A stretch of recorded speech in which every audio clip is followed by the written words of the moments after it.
Hey everyone, it's Chef Keoni, and in this video we're going to make Squid Luau, one of the classic Hawaiian luau dishes.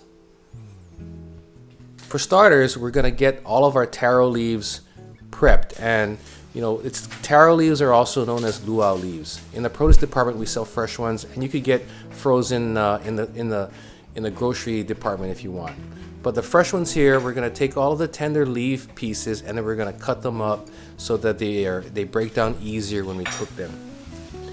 One of the things about luau leaves, fresh ones specifically, you really have to cook them long enough because you want to break down what is known as calcium oxalate.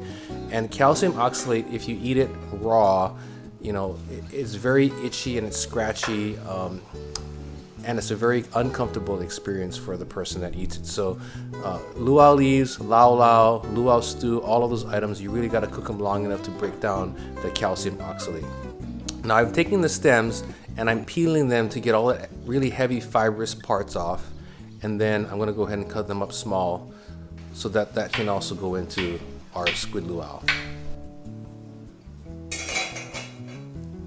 I've got some water that's ready to blanch, and first I'm putting in the sliced octopus that we're going to be using, and then I'm adding the luau leaves. Now we're using sliced octopus that you can get in our seafood department, in the poke department, where it's pre-cooked and sliced. You can use your own octopus, but the reason why I'm adding it in with the taro leaves is because it's absolutely edible at this point, but I want it to be very tender. So the extra time that it's going to cook with the luau leaves will tenderize the octopus. And again, we call this squid luau, but really what we're using is octopus.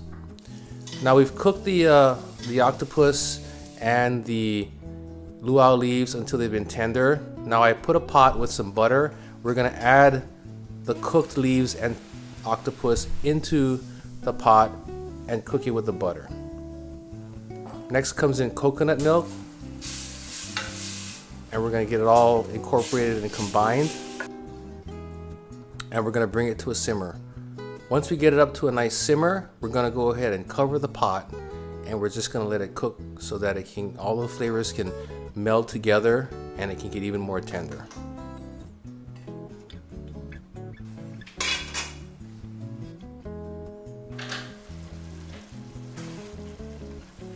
This is what the luau stew looks like after it's been cooking for a while. It does change color, the green sort of fades. But now the coconut milk and the octopus flavor is all coming together. I'm going to add a little bit of sugar now, and that sugar really sort of accentuates the coconut milk, and it gives it a little bit of sweetness, but it still has a very savory flavor.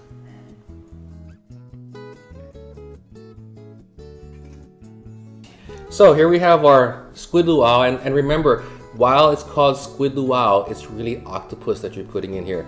Now our recipe used the product that we get from the poke department, the pre-sliced product that's cooked. If you're going to use a fresh octopus, you just want to make sure you tenderize it and cook it long enough so it's very, very, very easy to eat. And as it pertains to the luau leaves, well, if you can't get luau leaves, you can use spinach, although the result is not exactly the same. Remember, when you're using the fresh luau leaves like we did here, if you're using very tender ones like the ones I used, you're going to cook at least 45 to 50 minutes because you don't want that calcium oxalate to remain in the product and then make your throat itchy. As you cook it long, it dissolves into the cooking method, and so it makes it edible. If you have really thick, heavy pieces, mature pieces, you're going to want to go at least an hour and a half or longer. It's a wonderful dish. It's a great accompaniment to the traditional luau. It's nice and rich with the coconut milk, and it's a little bit sweet because of the sugar, but really rounds out some of the rich, fatty Kalua pork and this, the Lomi salmon, and this part I have some ahi poke. So I'm gonna go in for that taste, and just don't forget, for more recipes like this, you can visit us at foodland.com.